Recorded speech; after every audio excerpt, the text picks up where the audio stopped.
What is up, guys, and welcome to another episode of On the Fly. I'm your host, Katie DeFeo. Let's get into it. Now, you may be wondering, Katie, why aren't you in your car this week? Why are you in what seems to be a really nice suite at a hotel? I'm about to graduate college next week. And also, it was my friend Jules Henningberg's birthday last night. So, what did I do? I came down to San Diego, treated myself to a nice little corner suite in a hotel on the bay, and got dinner with the homie Jules. That is self-care. I figured I would shoot this episode live from my new hotel room today. And this episode's an interesting one. First, right off the bat, Northwestern, not frauds. They're not frauds. Northwestern is a good lacrosse team. I will never pick against Northwestern again. That debate has been settled. Northwestern ended up taking down Maryland. Maryland did make it to the title game, but Northwestern ended up taking them down. That kind of leads me into, this episode's going to be a recap of the Big Ten and ACC tournament championships and a preview of the Pac-12. So right now you're seeing this, it's Wednesday.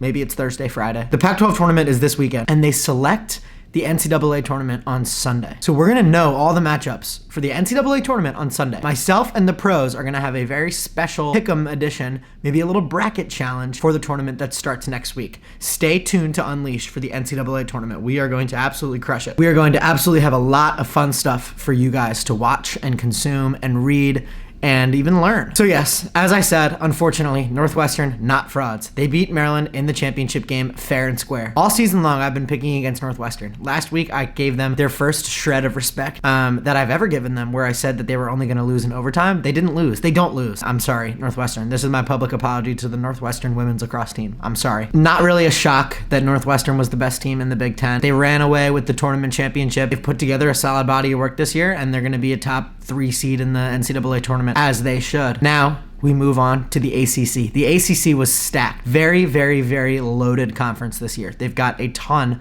of firepower. The question with the ACC this year, in my eyes, is which team is going to give North Carolina the biggest run for their money. So we're looking for a team that's going to threaten North Carolina's spot at the top. Obviously, North Carolina is the favorite. They won the ACC tournament this past weekend. They're the favorite to go the furthest out of anybody in this tournament. They're the favorites to win it all. They're the favorites to be hoisting the trophy at Towson on Memorial Day weekend. But with the ACC, the question is, which team can take that from them? Which team, if they catch North Carolina on a bad day, are the most equipped to come in and win? We thought it was Notre Dame. Notre Dame played them really close earlier this season. But then in the ACC tournament this past weekend, North Carolina scored like 14 straight goals on Notre Dame. They put 14 on their heads. It was the most absurd performance I've ever seen in my life. I know the sentiment in that locker room is that after that close game with Notre Dame, they never ever wanted that to happen again. And I think with the ACC tournament, when they saw Notre Dame on that schedule, they absolutely came to play. So yeah, they won the ACC tournament. It was their 5th straight ACC tournament championship. They are now 18-0 this year. They don't lose. They never lose. They're America's team. UNC's goalie Taylor Marino had an absurd .61 save percentage throughout the entire ACC tournament.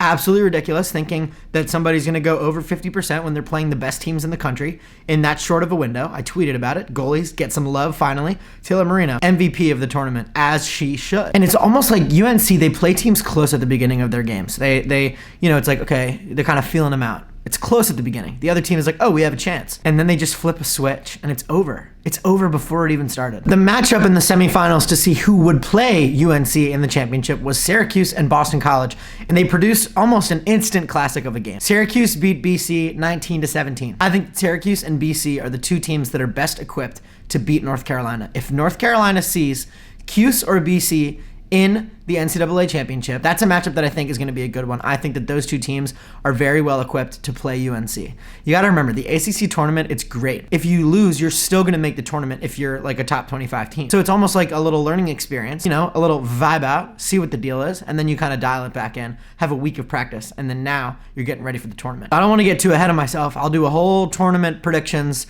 once the bracket comes out next week, but look for that. Look for some inter-ACC matchups in the NCAA tournament. Those are going to be your closest games because those teams know how to play each other. And those girls are sick of losing to UNC.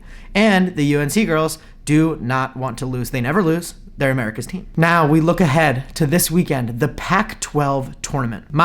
University of Southern California, Women of Troy. They started off slow this year. I'm not gonna lie to you. I'm not gonna sit here and lie to you, because then what kind of media member would I be if I was sitting here lying to you? It was tough. It wasn't great at the beginning of the season, but they've really picked up their slack. And they're the 2nd seed in the Pac-12 heading into this weekend's Pac-12 tournament. So today, Wednesday, right now, Arizona State is playing Cal. Arizona State is 100% gonna beat Cal. There's not even a question of that. If they lose and I'm wrong, I'm really sorry, but lock it, book it, ASU over Cal 100% today. That is the battle to see who will play Stanford in the semifinals. Stanford, #1 seed. But they've had a couple close ones. USC almost beat them.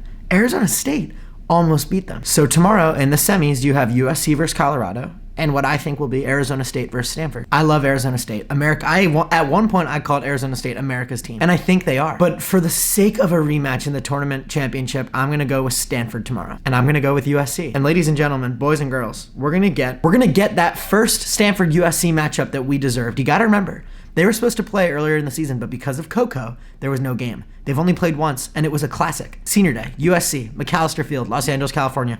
We lose by 1. You can't write a better book. And now those two teams are going to play again a week later. You can't write a better book. I have made arrangements, flights and hotels, where if the USC women of Troy win tomorrow, I will be at their game on Saturday. I will be at their game in Palo Alto, California on Saturday. Perhaps I will vlog. Perhaps you guys will get a look at that. But I don't want to count my chickens before they hatch. USC's got Colorado tomorrow. Colorado is a very, very good team.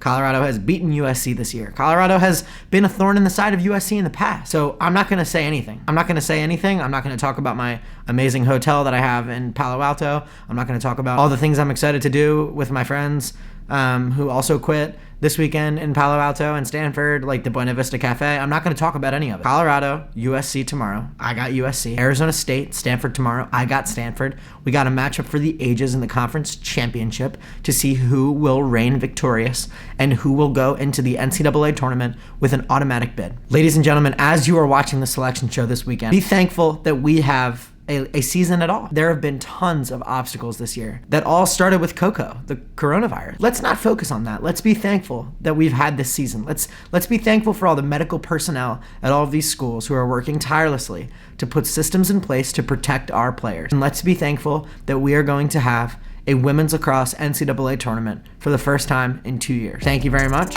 I will see you next week.